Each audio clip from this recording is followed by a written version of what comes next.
जैसे जैसे तथाकथित विकास हो रहा है, टेक्नोलॉजी आगे बढ़ रही है, वैसे ही हम एलियंस के बारे में, यूनिवर्स के बारे में हर रोज कहीं ना कुछ खबर के रूप में सुन ही लेते हैं। वो सच है, झूठ है, अभी हो रहा है, पहले कभी हुआ था या नहीं हुआ था, वो एक अलग बात है। लेकिन कहीं ना कहीं न्यूज में ये जरूर आ जाता है कि आज यूनिवर्स में ये हुआ है, ये एस्टेरॉयड गिरा है, यहां पर ये हुआ है, यहां पर एलियंस का कुछ हुआ है। इस तरीके का कुछ ना कुछ अब हम सुनने लगे हैं। अब ठीक है, वो अलग बातें हैं, सच है नहीं है, लेकिन ट्विटर पर भी आजकल ऑफिशियल अकाउंट से काफी ऐसी चीजें आ रही हैं जो अपने आप में हैरान कर देने वाली बात है।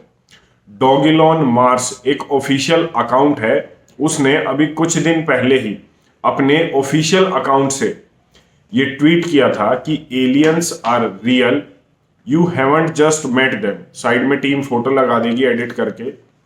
अब ये उसने अपने ऑफिशियल अकाउंट से किया, क्या सच है क्या नहीं, और अब क्या खबर आ रही है, जैसे नासा भी इस पर काफी काम कर रहा है, एक बार देख लेते हैं।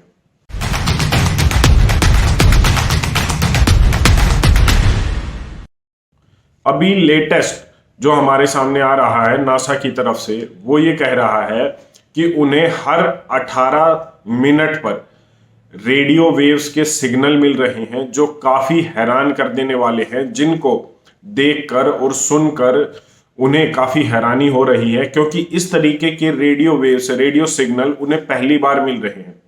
अब ये कहां से आ रहे हैं, कैसे आ रहे हैं, वो ये कहते हैं कि 4000 लाइट ईयर्स ये दूर है। अब ये कैसे पता लगेगा, कैसे नहीं पता लगेगा, ये तो ये लोग ही जाने। और ये अब हो रहा है या पहले हो चुका है या जो भी मंशा है, उस पर हम अभी कमेंट नहीं कर सकते।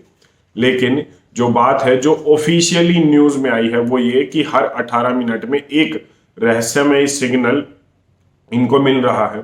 कुछ साइंटिस्ट ये मानते हैं कि ये एलियंस हो सकते हैं, लेकिन वहीं पर दूसरी ओर साइंटिस्ट ये भी मानते हैं कि ये कुछ ऐसे सिग्नल्स हैं जो जनरली भी पैदा हो सकते हैं या मतलब आ सकते हैं हमारे पास। जरूरी नहीं है कि ये एलियंस का संकेत हो, लेकिन जैसा मैंने कहा कि ये खबरें अब बहुत कॉमन हो चुकी हैं।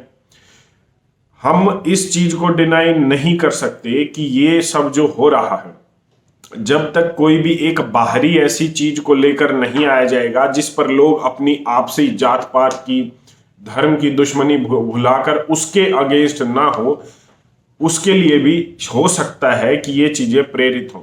जैसे वन वर्ल्ड तभी होगा जब देश एक दूसरे के लिए सहमति बनाएंगे। और सहमति क्यों बनाएंगे? जब कोई भी तीसरा व्यक्ति आता है तो जो दो परिवार के लोग हैं वो अपनी आपसी दुश्मनी भूल जाते हैं। तो हो सकता ही ये हो। वन रिलीजन की तरफ भी लोगों को इसी तरीके से लेकर जाया जा सकता है। जब आप किसी भी तीसरे बाहरी चीज का डर लोगों को नहीं दिखाएंगे, तब तक ऐसा संभव नहीं होगा। बाहर की चीज का डर होगा तो पूरी दुनिया की एक आर्मी भी बन सकती है जो आपको उन लोगों से, उस बाहरी डर से बचाएगी। तो इस तरीके की चीजें हो सकती हैं। हो सकता है ये हमारी कल्पना हो और हो सकता है ये उनकी कल्पना हो जो इसे भविष्य की तरह देख रहे हैं, एक रियल वर्ल्ड की तरफ देख रहे हैं।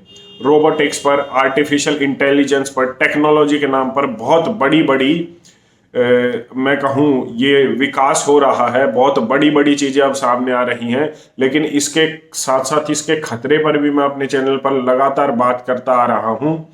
आपके पास समय नहीं होता है देखने के लिए। हाँ, मैं हर वीडियो में एक दो बार कमेंट जरूर पढ़ लेता हूँ। मुझे ये कमेंट जरूर आते हैं कि ये सब चीजें हो रही हैं, इसका समाधान क्या है। सच तो ये है कि हम समाधान सिर्फ सुनना चाहते हैं, हम उस पर अमल नहीं करना चाहते, हम उसको करना नहीं चाहते, क्योंकि चीजें हमारे साथ घटित नहीं हुई है। हमारे सिर में तभी हम सिर के दर्द की गोली तभी लेते हैं जब हमारे सिर में दर्द होता है। लेकिन हम कभी भी ये नहीं सोचते कि अगर हम अच्छा खाएंगे, अगर हम हर रोज सुबह एक्सरसाइज करेंगे तो हमारे सिर में दर्द ही नहीं होगा या हम बीमार ही ना होंगे।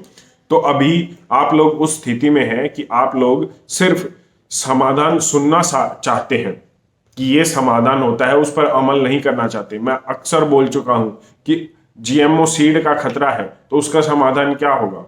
फैमिली डॉक्टर की जगह फैमिली किसान पालिए, और या मैं कहूं कि वो आपके परिवार को पालेगा। अगर आपको डिजिटल वर्ल्ड से खतरा है, आर्टिफिशियल इंटेलिजेंस से खतरा है, रोबोटिक्स से खतरा है, तो इसका समाधान क्या है? इसका समाधान यह है कि हम इन चीजों से कम उचित दूरी बनाए रखें। हमारा टाइम फिक्स होना चाहिए कि हम डिजिटल प्लेटफॉर्म्स को कितनी देर किस समय देखेंगे, किस समय आप यूट्यूब इस्तेमाल करेंगे, किस समय आप ट्विटर इस्तेमाल करेंगे।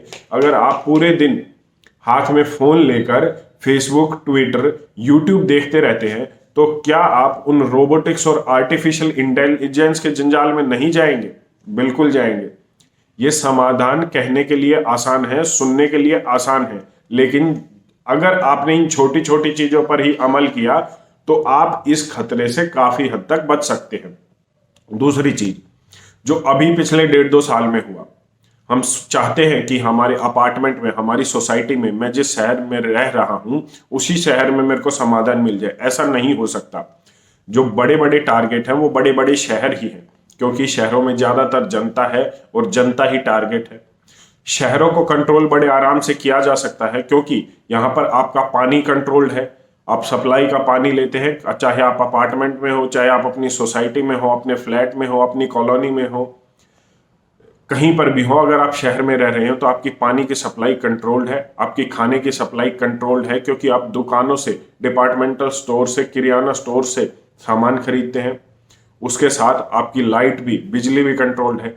तो यही चीजें होती हैं आपको कंट्रोल करने के लिए, और इन सब चीजों का कंट्रोल सिर्फ शहरों में ही पॉसिबल है।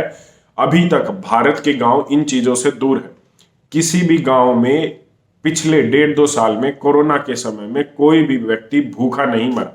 अगर भूख से कोई मरा तो वो शहरों में थे। आप समझिए क्यों? क्योंकि लोगों में अभी तक, गांव के लोगों में इंसानियत जिंदा है, और गांव अभी तक खुद को सस्टेन कर पा रहे हैं, क्योंकि भारत में अभी तक कृषि, खेती जो है, कॉर्पोरेट फार्मिंग नहीं हुई है, वो एक बिजनेस नहीं हुई है, वो फार्मिंग विदाउट फार्मर्स नहीं हुई है। अभी भी देश का किसान बचा हुआ है। तो जो गांव में है लोग, वो बचे हुए हैं, और वो अभी तक उस कंट्रोल से बाहर है जो सरकार, या मैं कहूं सरकार के ऊपर जो लोग बैठे हैं, वो चाहते हैं। लेकिन हाँ, इतना जरूर है कि आने वाले 5-10 साल में ही सब कुछ चीजें बदल जाएंगी। जैसा मैंने पिछले भी वीडियो में बात किया था कि कैसे किसानों को खेतों से बाहर किया जा रहा है, जो ड्रोन सिस्टम आ रहा है, कैसे इलाज तो होगा, डॉक्टर नहीं होंगे, कैसे सुरक्षा तो होगी लेकिन पुलिस वाले नहीं होंगे। इसी तरीके से चीजें बदलेंगी। तो आपके पास जो सॉल्यूशन है, जो आप कर सकते हैं, वो ये, अगर आप ये चाहते हैं कि शहरों में रहकर ही इसका समाधान है, तो आप भूल जाइए मेरे वीडियो बनाने या आपके वीडियो देखने से कुछ नहीं बदलने वाला। बदलेगा तो गांव में जाकर और उसी तरीके से जीवन बिताने से, जो हमारे पूर्वज जिसको जैसे बिताते थे, उसी तरीके से चीजें बदलेंगे। वरना कोई फायदा नहीं है, चीजें ऐसे ही चलती जाएंगी। खैर, आप इस पर अपनी क्या राय रखते हैं, एक बार कमेंट करके जरूर बताएं। धन्यवाद। जय हिंद।